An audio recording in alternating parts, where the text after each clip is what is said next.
Hi friends, welcome back to our channel. இன்னைக்கு நம்ம சேனலில் roller coaster series episode 6 part 1 தான் பார்க்க போகிறோம். சரி வாங்க வீடியோக்குள்ளே போகலாம். எப்பவும் போல் ஒரு ஃப்ளாஷ்பேக்லேருந்து தான் ஸ்டார்ட் பண்ணுறாங்க. ஆக்சுவலி அன்றைக்கி பர்த்டே பார்ட்டி அப்போது என்ன நடந்துச்சுங்கிறத நமக்கு டீட்டெயிலாக சொல்லலை. ஸோ அதுலேருந்து தான் இப்போ ஸ்டார்ட் பண்ணுறாங்க. ஆக்சுவலி அன்னைக்கு பர்த்டே பார்ட்டி ஸ்டார்ட் ஆனதுமே யார் அங்கே வந்துட்டாங்க போல். அவங்கள பார்த்ததுமே நம்ம பியூர் என்ன பண்ணுறாங்கன்னா ஓடி போய் ஹக் பண்ணிடுறாங்க. ஏன்னா அவங்க ஆல்ரெடி ட்ரிங்க்ஸ் பண்ணியிருந்ததுனால அவங்களுக்கு மேரேஜ் ஆகியிருக்கு அப்படிங்கிறதையும் மறந்து போய் அவங்கள போய் ஹக் பண்ணி யார் அப்படின்னு சொல்லிட்டு ஹாப்பியாக ஹக் பண்ணுறாங்க. ஹக் பண்ணோன்னே இந்த யார் என்ன பண்ணுறாங்கன்னா டக்குன்னு பிடிச்சி தள்ளி விட்டுட்டு, சி பியூர் நீ என்ன அப்படி பண்ணுற அப்படிங்கிற மாதிரி எப்படி சொல்கிறது, இன்னும் ஒரு அசிங்கமான பொருள் மேலே வந்து ஒரு ரியாக்ஷன் கொடுக்க மாட்டோம் அந்த மாதிரி திட்டிடுறாங்க. இந்த மாதிரி இன்னொரு நாள் பண்ணினா நான் உன்னை பார்க்குறதுக்கு வரவே மாட்டேங்கிற மாதிரி திட்டிட்டு அந்த இடத்த விட்டு போகலான்னு பார்க்குறாங்க. இருந்தாலும் அந்த நேரம் கேக் வந்ததுனால அந்த கேக்கை வெட்டுறதுக்காக எல்லாரும் ஹாப்பி பர்த்டேன்னு சொல்லிட்டு அந்த கேக்கு கிட்ட கொண்டு வராங்க. ஆனால் இவங்க தள்ளி விட்ட அந்த டென்ஷனில் இருந்த நம்ம பியூரு அந்த கேக்கை கீழே தள்ளி விட்டுறாங்க. அதுக்கும் இந்த யாரு பியூர்னு சொல்லிட்டு கோவமாக கத்துறாங்க. அன்னைக்கு அவங்களுக்கு பர்த்டேங்கிறது கூட மறந்து போயிட்டு அந்த மாதிரிலாம் எப்படி சொல்கிறது ரொம்ப வெறுப்பாக நடந்துருந்துருக்காங்க. ஆனால் இன்னைக்கு போய் அவங்க திரும்பி வந்திருக்காங்க. அப்படி அவங்க கோவமாக போனதுக்கு அப்புறம் அவங்க பின்னாடியே இவங்களும் கத்திக்கிட்டு வராங்க. அந்த நேரம்தான் நம்ம லாஃப்ட் அங்கே வந்திருக்காங்க. ஆக்சுவலி அவங்களுக்கு ஒரு ஃப்ரெண்டு இருந்தாங்க இல்லையா, அன்னைக்கு கூட மீட் பண்ணி இதெல்லாம் சொன்னாங்கள்ல, அந்த ஃப்ரெண்டு கூட அன்றைக்கி அங்கே வரதாக தான் பிளானு. அவங்களுக்கு கால் பண்ணி கேட்கும்போது என் ஹஸ்பண்ட் வீட்டில் இல்லை, பையனை தூங்க வைக்கணும், இன்னும் அவன் தூங்கவே இல்லை, தூங்குனா கூட நான் விட்டுட்டு வந்துடுவேன்னு சொன்னதும், இதெல்லாம் முன்னாடியே சொல்ல மாட்டியா, உன்னை நம்பி நான் வேற அங்கே வந்துட்டேனேன்னு சொல்லிட்டு இருக்கும்போது அவங்க பையன் வேற லைட் ஆஃப் பண்ணுமா படுமாங்கிற மாதிரி அழுதுகிட்டே கத்துறான். ஸோ நீ அவனை பாரு, நீ இல்லைன்னா நான் ஒன்றும் இதாகிட மாட்டேன், என்னாலையும் தனியாக இருக்க முடியும்னு சொல்லிட்டு லாஃப்ட்டு நான் தனியாகவே பப்புக்கு போய்க்கிறேன்னு சொல்லிட்டு வராங்க. இவங்க இப்படி உள்ளே நுழையும் போது தான் நம்ம பியூர் அங்கேருந்து இறங்கி வராங்க. யாருன்னு கத்திக்கிட்டு அப்படியே வந்து இவங்க மேலே விழுந்துடுறாங்க. இவங்களும் அவங்கள பிடிக்க ட்ரை பண்ணுறாங்க. அவங்க பயங்கரமாக ட்ரிங்க்ஸ் பண்ணியிருக்கிறதுனால இவங்களால ஹேண்டில் பண்ணவும் முடியலை. யாருன்னா அப்படி ஒரு அழுக, சின்ன குழந்தைங்க அழுகிற மாதிரி அழுகுறாங்க. ஒன்றும் இல்லை இன்னும் ஓவராக ட்ரிங்க்ஸ் பண்ணியிருக்கியா, இரு அப்படின்னு சொல்லிட்டு அவங்கள பிடிக்கிறதுக்கே அவ்வளோ நேரம் ஆகுது. அப்புறம் ஒரு வழியாக அவங்களும் மறுபடியும் பப்புக்கே கூட்டிகிட்டு போயிட்டு உட்கார வைக்கிறாங்க. அப்போ தான் அவங்க தோளில் சாஞ்சிக்கிட்டு அவங்க தான் யாருன்னு நினச்சிக்கிட்டு யாருக்கிட்ட என்ன பேசணும்னு நினச்சாங்களோ அதை எல்லாத்தையும் சொல்கிறாங்க. யார் இது எவ்வளோ கஷ்டமான வாழ்க்கை தெரியுமா? ஒரு நிமிஷம் நீ யோசிச்சு பாரு. எனக்கு ஏதாவது கஷ்டம்னா கூட எனக்கு நானே ஆறுதல் சொல்லிக்கிட்டு நானே வாழ்கிற வாழ்க்கை எவ்வளோ கொடுமையாக இருக்குது தெரியுமா? நரக வேதனையாக இருக்குது. ஆனால் உண்மையை சொல்லணும்னா நான் உனக்காக வெயிட் பண்ணணும்னு நினைக்கல, ஆனால் என்ன பண்ணுறதுன்னு எனக்கே தெரியல யாருன்னு சொல்லிட்டு ஒரு மாதிரி சின்ன பிள்ளைங்க என்ன பண்ணுறதுன்னு தெரியாமல் அழுவாங்க இல்லையா, அந்த மாதிரி அழுகுறாங்க. அவங்கள விட்டு போகவும் முடியாமல் இன்னொரு ஆளை செலக்ட் பண்ணவும் முடியாமல் ஒரு நிலைமையில இருக்கும்போது தான் இந்த மாதிரியான ஒரு வார்த்தை அவங்க வாயிலேருந்து வருது.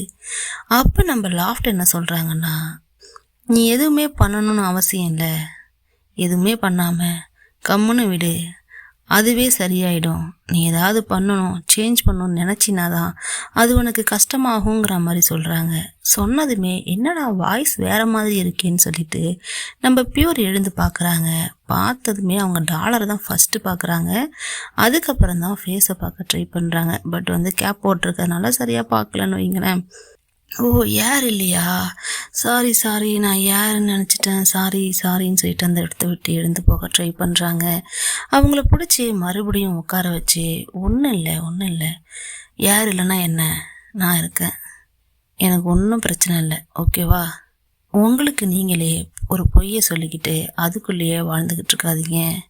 என் கூட இருக்கும்போது ஸ்ட்ராங்காக இருக்க மாதிரி காமிச்சிக்கணும்னு அவசியம் கிடையாது. அதாவது இதே டைலாக் அன்றைக்கி காஃபி ஷாப்லேயும் சொல்லியிருப்பாங்க. இந்த டைலாகை முன்னாடியே சொல்லிட்டாங்க போல். ஸோ அதை சொன்னால் இந்த பப்புக்கு வந்தது தெரியுமா, அவங்களுக்கு ஞாபகம் வருமானு பார்க்குறதுக்கு தான் அன்னைக்கு காஃபி ஷாப்லேயும் சொல்லியிருந்திருக்காங்க. இப்படி அன்னைக்கு பர்த்டே பார்ட்டி முடிஞ்சு போயிருக்கு. இப்போ மறுபடியும் ப்ரெசண்ட்டுக்கு வராங்க. இவங்க பேக் சைட்லேருந்து ஹக் பண்ணாங்க இல்லையா? என்ன நடந்தாலும் சரி, எனக்கு உன் கூட இப்படியே இருந்தால் போதும்.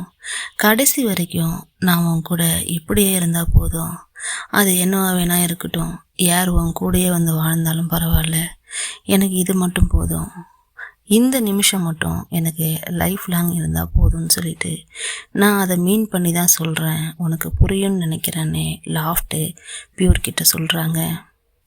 உடனே பியூரு கிஸ் பண்ண ஆரம்பிச்சிடுறாங்க. லாஃப்டால் தான் சுத்தமாக கண்ட்ரோல் பண்ண முடியாது. அவங்க பயங்கரமாக கிஸ் பண்ணுறாங்க. பண்ணிக்கிட்டு இருக்கும்போது கூட இடையில ஸ்டாப் பண்ணி என் கூட நீ இருக்கிறத ஹாப்பியாக ஃபீல் பண்ணுறியான்னு சொல்லி ஒரு வார்த்தை கேட்குறாங்க.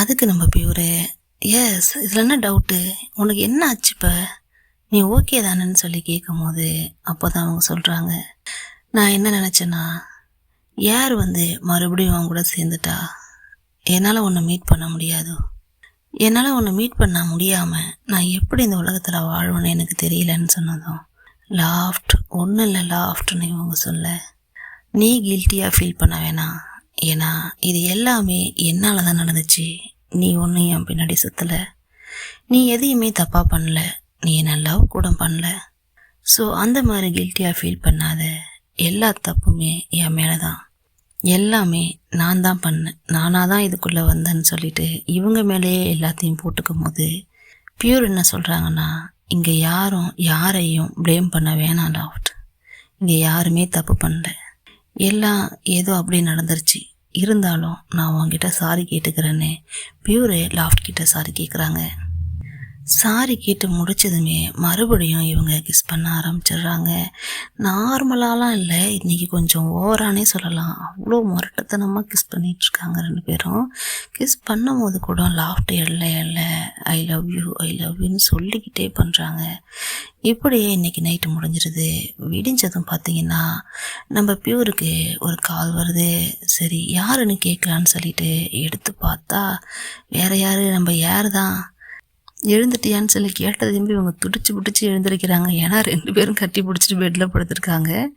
அந்த நேரம் யார் கால் பண்ணுறாங்க, என்ன இவ்வளோ நேரம்னு சொல்லி கேட்கும் போது, இல்லை லாஸ்ட் நைட் நான் கொஞ்சம் லேட்டாக தான் தூங்கினேன், அதனால தான் அப்படின்னு சொல்லிட்டு, நீ இப்போ ஸ்டுடியோவில் இருக்கியா அப்படின்னு சொல்லி கேட்டால் இல்லைங்கிறாங்க. சரி நான் உன்னோட கேண்டோக்கே வரட்டுமான்னு சொல்லி கேட்குறாங்க. வரேன்னு கூட சொல்லலை, இப்போ வா அப்படின்னு சொல்லி கேட்டதும், நான் உனக்கு ஏற்கனவே மெசேஜ்லாம் அனுப்பிச்சேனே நீ பார்க்கலையான்னு சொல்லி யாரும் கேட்குறாங்க. இல்லை நான் கொஞ்சம் பிஸியாக இருந்துட்டேன் அதான் அப்படின்னு சொன்னதும், இப்போ பிஸினா சொல்லு, நான் இன்னொரு நாள் வரேங்கிற மாதிரி சொல்கிறாங்க. இல்லை அதெல்லாம் ஒன்றும் இல்லைன்னு சொன்னதும், ஓகே நீ ரெடியாக இரு, நான் 30 மினிட்ஸில் அங்கே வந்திருப்பேன் அப்படின்னு சொல்லி யாரும் சொல்லிடுறாங்க. இங்கே இதெல்லாம் நடந்துக்கிட்டு இருக்கும்போது பேக்ரவுண்டில் நம்ம லாஃப்டை பார்த்திங்கன்னா கடகடன்னு எழுந்து ட்ரெஸ் எல்லாம் போட்டுக்கிட்டு ரெடி ஆகிடுறாங்க. எப்படிப்பட்ட ஒரு சுச்சுவேஷனை பாருங்களேன், இங்கே காலில் ஆள், இங்கே ஒரு ஆள், யாருக்கு என்ன ரியாக்ஷன் கொடுக்குறதுன்னு தெரில. ஆனால் இதில் மொத்தமாக பாதிக்கிறது நம்ம லாஃப்ட் தான். எந்த அஷூரன்ஸுமே இல்லாமல் ஒருத்தவங்க கூட இருந்தால் இந்த மாதிரி தான் ஆகும். உண்மையை சொல்லணும்னா எனக்கு இந்த சீரீஸு எப்படா முடியும்னு இருக்குது. உங்கள் எல்லாருக்கும் இன்னும் ஒரு 10 எபிசோடு இருந்தாலும் நல்லாயிருக்கும்னு தோணுது.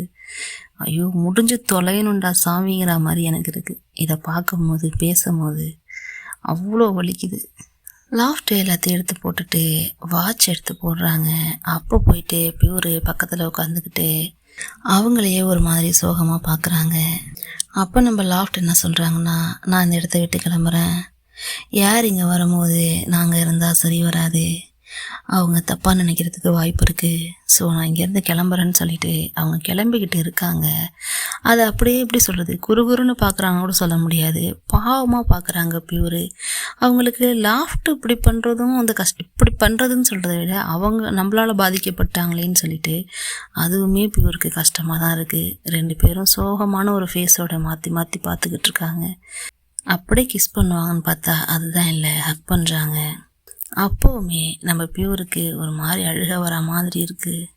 மறுபடியும் நம்ம எப்போ மீட் பண்ணுவோன்னு பியூர் கேட்க, அதுக்கு லாஃப்ட்டு ஒரு 2 செகண்ட் நல்லா யோசிச்சுட்டு, எனக்கு என்னமோ நீங்கள் 2 பேரும் ஒன்று சேர்ந்ததுக்கப்புறம் நான் ஒன்று மீட் பண்ணுறது வர்றது போகிறது இதெல்லாம் எப்படி ஹேண்டில் பண்ணுவோன்னு எனக்கு தெரியல, அதாவது இனிமே வருவனான்னு தெரியலங்கிறத ஒரு மாதிரி இன்டைரக்டாக அப்படியே சொல்கிறாங்க.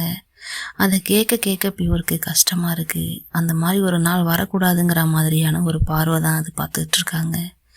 கடைசியாக ஒரு கிஸ்ஸையும் கொடுத்துட்டு அந்த இடத்த விட்டு போகவே மனசு வராமல் எழுந்து போகிறாங்க. பியூரும் லாஃப்ட்டுன்னு சொல்லி கூப்பிட்டுக்கிட்டே இருக்கும்போது லாஃப்ட் அந்த இடத்த விட்டு மூவ் ஆயிடுறாங்க. பியூருக்கும் மனசே சரியில்லை. அப்படியே ஒரு அழுகிற மாதிரியான ஒரு ஃபேஸை வச்சுக்கிட்டு என்ன பண்ணுறதுனே தெரியலையேங்கிற ஒரு குழப்பமான மனநிலையில் பார்த்துக்கிட்டு இருக்காங்க. சரி, லாஃப்டே கிளம்பிட்டாங்கன்னு சொல்லி நினச்சா அதுதான் கிடையாது. இவங்கக்கிட்ட பாய் சொல்லிட்டு போயிட்டாங்களே தவிர வெளில தான் அந்த வாலில் சாஞ்சிக்கிட்டு அப்படியே அழுதுகிட்டு அந்த இடத்த விட்டு போகவும் முடியாமல், அவளை இன்னொருத்தவங்களுக்கு விட்டு கொடுக்கவும் முடியாமல், அவள் லைஃப்பில் நிரந்தரமாக இருக்கவும் முடியாமல் ஒரு மாதிரி மனசு கஷ்டத்தோட அப்படியே பார்த்துட்டு நிற்கிறாங்க. இதோட 6th எபிசோடில் ஃபர்ஸ்ட் பார்ட் முடிஞ்சிச்சு. நெக்ஸ்ட் பார்ட்டில் மறுபடியும் மீட் பண்ணலாம். தேங்க்யூ.